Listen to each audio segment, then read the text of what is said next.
Hi, my name is Kum, and I do all the welding and machining stuff here.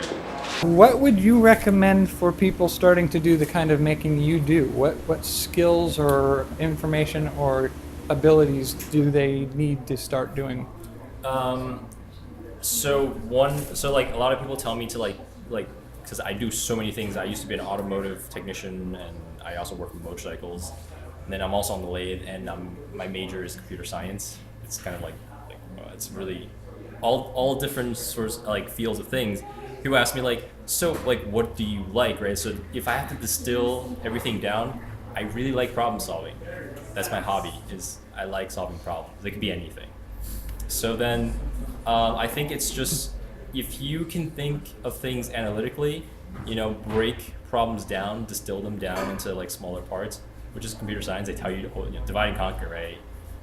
Break large problems down into smaller parts, and then solve each smaller part one at a time.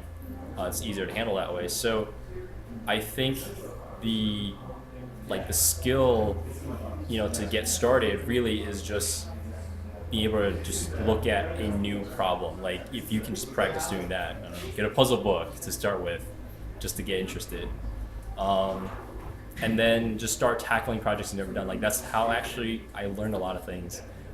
I have to say it's nice having an instructor and somebody to teach you. When I started welding, I had a friend who was certified, and he taught me pretty much everything I know. That was a great experience to learn that way.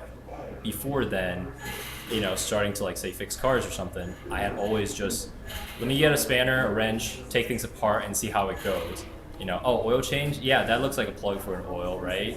Unscrew it, get oil everywhere. My first time doing oil change, I just sort of winged it. So I have experience learning both ways, with an instructor or winging it, and just not being afraid. A lot of people are like, I'm really afraid of breaking it or whatever, right? But if you have that interest, if you're really devoted to problem solving, then that's what you need, right? The courage to problem solve. So is it burning too much oxygen, or It's very nice job. there is not enough oxygen inside? Yeah, Is that the problem? I think that is the problem. No. That or I need to get a regulator that actually has a pressure gauge, so I can look at 30 versus whatever is limiting me to. It's not. Yeah, that's not burning completely. It smells. And it too. smells. Yeah, you just smell it. It smells like. Is Dave gonna be here? Dave would. It's not even hot up here. No, I think Is it even burning? Is it? Yeah, it's true. I mean, the sound means it's burning, but it's not very well. Maybe we can build a rocket stove It's too instead. cold. Going back down. There you go. So, what's the problem you're having here? So this is supposed to be like a Venturi effect design where there is a nozzle on the inside that pumps propane through, and that should draw air from the back. And excess air, propane mixes in the tube, comes out and burns. If you can get an efficient design going, you should get like a blue flame, a really hot flame basically. But that's not what I'm getting. What I'm getting is sort of a yellowish flame, so sort of like what's coming out of your lighter, in a sense. And then on top of that, once it enters the foundry, it seems to, when it first enters the foundry, it's nice bluish, yellowish, and then it slowly dies down as more propane fills the foundry and not enough air to supply the combustion. And then when you turn off the propane, some air rushes in, and the rest of the propane comes up in a fireball, and that's what happens. So as it is right now, I don't even think it's hot enough to solder with, which is kind of funny. Oh man, yeah. If you get a really nice design, efficient design burner going, you should be able to start melting aluminum within 10 minutes or so after you start the foundry. So, this is going to primarily be working with aluminum? Yeah, we've been collecting aluminum cans left and right. Before we just throw them out. Now I'm just it'd be nice, to be able to just make them into ingots. And also, since I work so much with the lathe and mill, sometimes I just need large stocks, and they're a little bit expensive versus if I could just cast my own. I always have scrap aluminum. We have scrap aluminum everywhere. You know, offcuts from anything you can think of. And one of my Power Wheels design was an aluminum frame. So I was thinking, yeah, you know, like I make a lot of my own like brake discs, hubs, and all that kind of stuff. But I always have scrap aluminum left behind. So if I can just melt some of that down into a new workable round stock that I can chuck on the lathe and, you know, have fun with, right? So what you need to do is you degas it with it's washing soda. So it's like is it bicarbonate? I'm not sure what the washing soda like chemistry is, but so borax is a flux to help melt things down, right? And then you can use washing soda to degas, you know, whatever gas bubbles are trapped within. And then after that, you can pour it out, and you know, if you do a nice like waterfall pour, and with a long, I forgot what they call it. It's like in your mold, you make like this long spout, right, to let the molten aluminum settle down. Then generally, you should be okay. You know, if your techniques are all right. I hear a good source of aluminum is broken aluminum ladders and storm doors. Yeah, and also there are just abundance of like aluminum engine parts everywhere, right? Hard drive cases. Yep.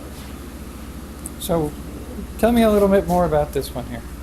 It looks like KO wool. What's the lid? The lid is actually just like this lid was the lid for this trash can that I just sawed up, banged up, and was like, all right, now it fits. Great. Let's pour it full of refractory cement.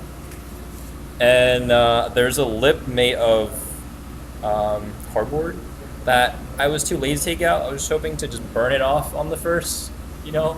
Yeah, otherwise there is a KO wool lining that I took out just to test for now, and it's just refractory cement that I poured in.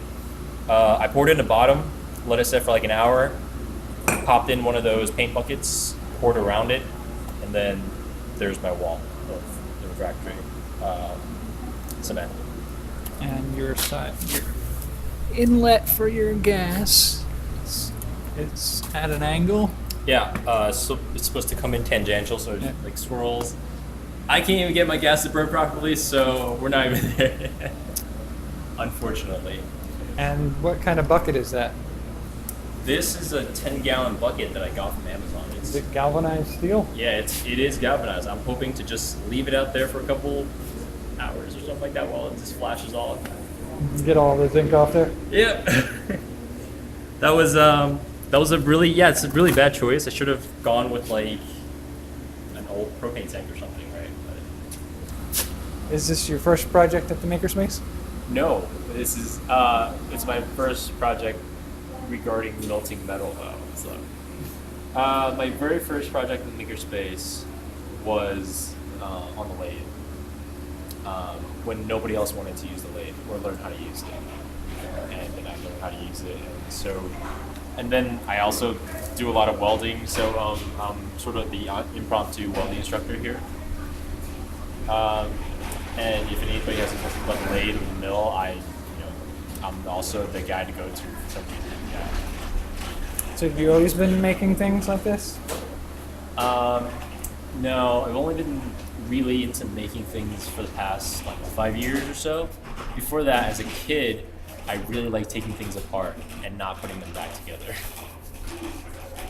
So that's what I did for the longest time. It's just, if I can get my hands on a set of screwdrivers, right, and anything, just take it apart, see how it works, and be like, all right, can't put it back together now. That's how I got started as a kid, just doing that. And yeah, that's it. That's the making process, right? Is you gotta learn how something works, right, and then go through it all. All right, and the big question I ask everybody is, who is and who isn't a maker? Oh man, that's really tough because, like, I want to be like, there are a lot of people who you see like they just want to get this thing done. They're not really in the spirit of it. And you want to say they're not a maker, but then at the same time, you want to be all inclusive and say everybody can be a maker. The cold hard fact is everybody can be a maker. Some people are just better at it than others. Okay, and as I go forward to other maker spaces, Okay. what kinds of questions would you like to hear answers to from other spaces? I really, really like to hear how people budget and keep their maker spaces going.